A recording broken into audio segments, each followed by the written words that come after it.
Assalamualaikum warahmatullahi wabarakatuh. Selamat datang di channel Joyo The Explorer Channel. Semoga Anda dalam kondisi sehat, baik-baik saja, dan selalu dilimpahkan rezeki yang murah dan barokah. Oke teman-teman, saya akan masih mencermati ini dunia otomotif dunia, bukan otomotif Indonesia ya. Ini sungguh luar biasa kemajuannya. Ini sedang geger gempar ya, persaingan memanas. Karena apa? Eropa sudah bukan raja lagi, kemudian disikat sama Jepang sudah bukan raja lagi, disikat oleh Cina siap-siap jadi raja. Bahkan Cina pun berbarengan ini mulai Finfest ini dari Vietnam. Coba Vietnam teman-teman, Vietnam yang akan menyaingi persaingan panas dunia otomotif. Nah, seperti apa persaingannya itu? Kejadian ini, perkembangan heboh ini ada di 2024. Padahal di 10 tahun sebelumnya, saya akan bukakan video dari ITS ya, dari Institut Teknologi 11 Maret ya, Surabaya, dari ITS ya. Nanti saya bukakan itu video 10 tahun yang lalu sudah memiliki sudah punya penemuan yang dahsyat, tapi tidak pernah tampil, tidak pernah berhasil di ajang seperti ini. Apalagi mengaspal sampai dijual, enggaknya pernah. Padahal kita sudah punya teknologi itu 10 tahun yang lalu. Oke, kita lihat seperti apa teknologi itu. Kita tengok 10 tahun yang lalu teman-teman ini.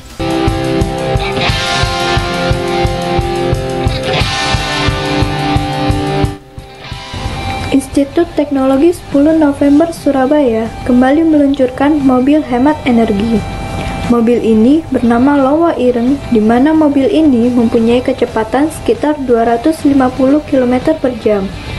Selain itu, mobil ini menggunakan bahan bakar Pertamax, dan istimewanya, mobil ini memiliki desain yang lebih modern. Selain mobil hemat energi, ITS juga membuat mobil listrik. Mobil ini bernama EZ1 dan EZ2. Mobil ini dapat melaju hingga 100 km dengan sekali pengisian daya. Dan hanya itu saja, ITS juga membuat mobil surya yang berbahan bakar tenaga matahari. Kita mengevaluasi dua kondisi. Yang mobil putih ini kita menggunakan penggerak belakang direct drive, jadi motor langsung kita kopel ke roda. Kemudian yang merah itu lebih sedikit konvensional, jadi motor kita masukkan ke transmisi. Di situ ada percepatan 1, 2, 3, 4, 5. Kemudian yang di sebelah sana adalah mobil yang unik, mobil surya. Kita tidak mengandalkan listrik dari rumah atau listrik dari PLN untuk mencas, tapi kita gunakan tenaga matahari. Kemudian ini yang mobil yang kita desain sendiri, kita buat sendiri untuk sebagai platform riset sebagai ECU yang kita desain. Launching ini dibuka langsung oleh Rektor dengan mencoba langsung mobil Lowa Ireng.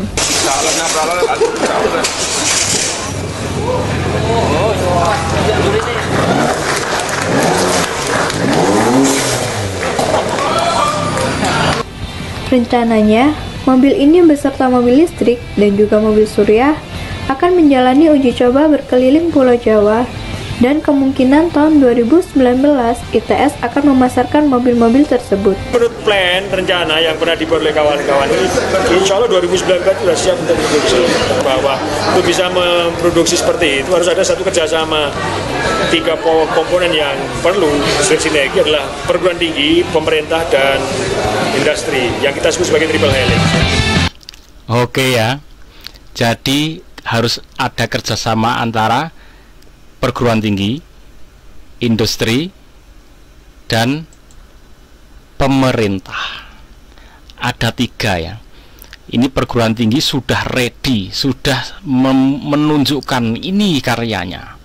Ini siap di launching menjadi kendaraan produk Indonesia asli. Nah, kemudian pemerintah dan industrinya ini triple. Nah, kalau pemerintahnya diem saja, maka dia tidak bisa menggerakkan sektor industrinya. Apalagi perguruan tinggi ya, perguruan tinggi dia sudah menunjukkan ini loh hasilnya, ini sudah aku siap.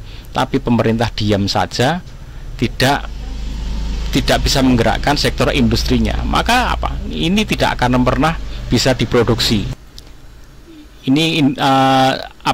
kampus itu hanya memberikan secara prototipe. Dari sini sahabat netizen semua, rakyat Indonesia pasti sudah bisa menilai di mana permasalahannya. Secara teknologi, nih lihat 2014, kita 2014 10 tahun yang lalu sudah ready. Kita secara teknologi sudah bukan kalah lagi, sudah siap untuk merajai dunia ini. Tapi permasalahannya pemerintahannya yang nggak siap, yang nggak mendukung supaya ini dikembangkan. Ini yang model pakai premium Pertamax ya, pakai bensin bisa, yang pakai listrik pun sudah dibuat. Nah sekarang gini, permasalahan itu kembali lagi untuk mendorong ini untuk menjadi bener-bener bisa diproduksi. Itu saya sudah sampaikan di konten sebelumnya, memang tantangannya sangat banyak sekali. Kita harus membuat pabrik yang sangat banyak untuk memproduksi part-partnya itu. Nah, nanti kalau memang yang ada part yang belum mampu dibuat ya nggak masalah, kita akan kerjasama dengan luar negeri, nggak masalah, outsourcing nggak masalah. Tapi sudah ada yang benar-benar dibuat secara mandiri oleh negeri ini. Nah, memang dibutuhkan tadi jiwa patriotisme, jiwa pahlawan yang patriotik untuk bisa mewujudkan ini. Karena apa? Selama mereka menjabat di pemerintahan itu, mungkin iya, bukan saya bilang mungkin, bener-bener gak dapat apa-apa. Memperjuangkan ini untuk bisa diproduksi di Indonesia itu nggak dapat apa-apa, bener itu. Perjuangan yang nggak dapat apa-apa. Yang ada menggelontorkan uang dari negara, dikeluarkan terus untuk memperkuat riset. Ini risetnya udah selesai sama ITS ya, tinggal mengembangkan di sektor industrinya gitu. Beda dengan luar negeri yang sudah membuat, misalkan Cina, dia sudah membuat semuanya, sudah jadi. Nah Indonesia tinggal oke, bro, Cina oke, yang sekarang Vietnam silahkan dibuat pabriknya di sini. Pabrik cuma ngerakit doang, pabrik ngerakit doang mah udah ada tempatnya, tinggal butuh tempat aja.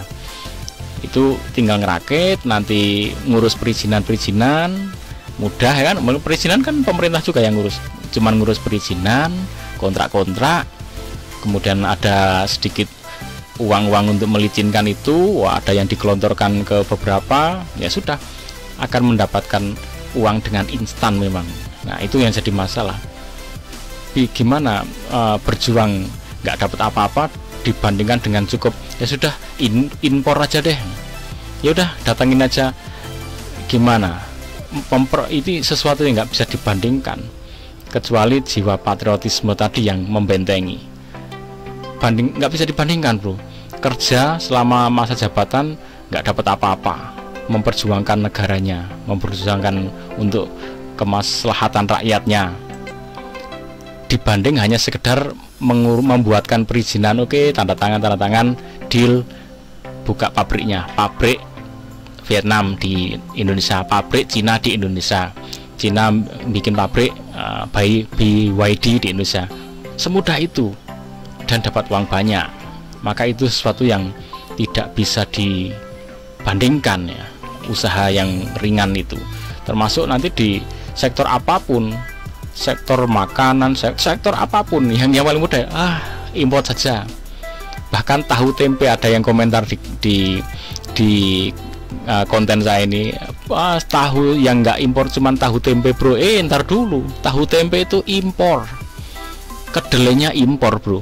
Itu masalahnya. Karena apa? Kalau menggerakkan kedelai itu ditanam di Indonesia itu butuh effort, itu butuh usaha yang sangat keras, memberikan penyuluhan, pengawasan, bimbingan teknik kepada masyarakatnya, kepada para petani lewat lembaga-lembaganya. Capek dan nggak dapat duit ya. Usaha sedemikian capeknya nggak dapat duit, maka yang paling enak apa? Impor. Udah impor dari luar negeri, tinggal urus-urus perizinan, dapat dapat pelicin, udah semudah itu. Maka itu nggak bisa dibandingkan pilihan untuk impor atau mandiri ya, pilihan untuk datangkan luar negeri atau mandiri. Itu nggak sesuatu yang tidak bisa dibandingkan kemudahannya dan mendapat duitnya. Oke, tetap kita optimis, doakan Semoga Indonesia nanti akan dapat orang-orang yang memang pejuang ya, yang benar-benar ditaruh di pemerintahan ini untuk memperjuangkan negara ini, benar-benar pejuang yang rela mengorbankan jiwa raganya, hartanya ya, untuk kemajuan bangsa ini. Sehingga mau disuap nggak bisa, mau diapain nggak bisa. Karena apa? Yang diinginkan adalah kemajuan untuk bangsa kita. Sehingga itulah nanti, walaupun ini di dunia otomotif, insya Allah Anda akan dapat gelar pahlawan. Karena apa?